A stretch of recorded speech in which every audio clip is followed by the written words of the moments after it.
Hey everybody, it's Coach Jody here from Functional Effect. We're going to go through Strong B October 2020. Strong B starts with core component, has 2 moves, and we're going to do 3 rounds. The first move is a bird dog with a pull through. So you're going to approach the sandbag and you're going to be in all fours and 6 point, and you're going to reach under with I'm having my left hand, and make sure you're reaching under and you're grabbing the bag. And then with this, whichever side the bag is, that's the leg that's going to go out. So I'm going to simultaneously pull the bag and press my leg. And then alternate side. Drive with your heel for the leg and really try and create friction with the bag. Push down and pull with the bag. You're going to do that. First move, it is for each side, alternating. And then you're going to do skater hops for each side. So with the skater hop, I want you to start with all the weight on one leg, and then you're going to propel yourself over, stick that landing, and then drive. You're going to do 4 each side. 3 rounds of both of those 2 moves. That's your core. Then we're going to go into strength component. Strength component 1 has 2 moves. The first move is a deadlift. You could choose to do a deadlift either with a kettlebell, the hex, the bar, any type of deadlift that you want. I'm going to show you with a kettlebell. So with the deadlift, you want to approach the kettlebell and have your feet approximately even with that kettlebell. Right now, start at the bottom, grab with the ground with your toes, reach back for this kettlebell and break the kettlebell. Really keep those arms nice and tight. Drive through the floor and lift. All right, so when I come back, I rest for a second, I reset if I need to, and then I pull up and rest. You're going to vary on those number of reps and number of rounds based on the week. So check the sheet on the book for details. That's the first move though. The second move is a push-up. So you're gonna I'm gonna do an elevated push-up, but if you're on the ground, same rules apply.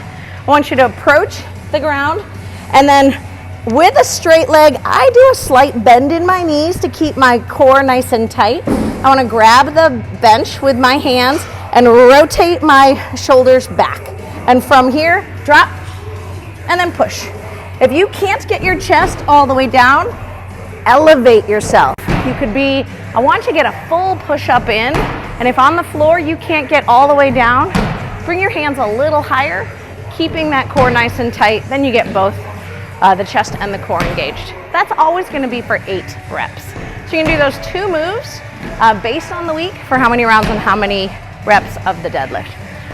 Strength component 2 has 3 moves. The first is a goblet lateral lunge. So you're going to use a valve slide for this. You're going to hold the kettlebell nice and tight, again, strong arms. You're going to have a light touch on the foot that has the valve slide. And I want you to think about sliding out but staying over the stabilized leg. Holding this kettlebell, my body stays nice and tight over my stabilized leg. You're going to go 8 there and then switch. If you need to put the kettlebell down between, that's fine. If this is strength, I want you to go as heavy as you can. That's the first move. The second move is going to be a sled rope row. You're going to go 20 yards. So right now, I have the sled at the end and I have this white rope. This white rope goes about 10 yards, so I like it because I can do 2 of those. So you're going to go to the end, and I'm going to not go to the very end just to give the privacy where the privacy is needed.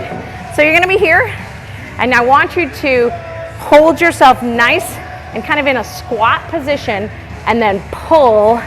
Don't use your hips. Use just your arms to pull as slow and controlled as you need to, because I don't want you jerking, all right? I want you to hold this nice and tight. You're gonna go 20 yards, so either 10 yards and then use the rope to go back down again, or you could turn it around and unclip it and come back. Either way, but 20 yards. That's the second move. The third move is a push-up position knee tuck. Let me get this sled out of the way. We're gonna go to the wall for this. You're going to put your heels against the wall. You're going to be in push-up position, so that means my hands are right under my shoulders and I'm pressing my heels against the wall, and then I'm going to drive my knee nice and slow to my elbow, holding that core nice and tight, and you're going to do 8 each side, alternating. Those are the 3 moves for strength component 2, and you will do 3 to 4 rounds of those. The last is a finisher. The finisher for Strong B has 1 Dynamax ball. Choose a Dynamax that you can be challenged on. I'm going to choose an 8 because we've got every minute on the minute. So we're going to be doing 2 moves. The first move is a wall ball toss. The second move is a slam. You're going to do 5 to 8 wall ball tosses and then 10 to 15 slams. But within that minute, I've got to finish both of those. And then when the minute is up, I'm going to start again. So wall ball toss, approach the wall, squat fully, throw the ball up to blue, and either catch it or let it drop and then catch it, whichever you're most comfortable with. But again, I got to get 5 of those, minimally, maybe 8, and then slams.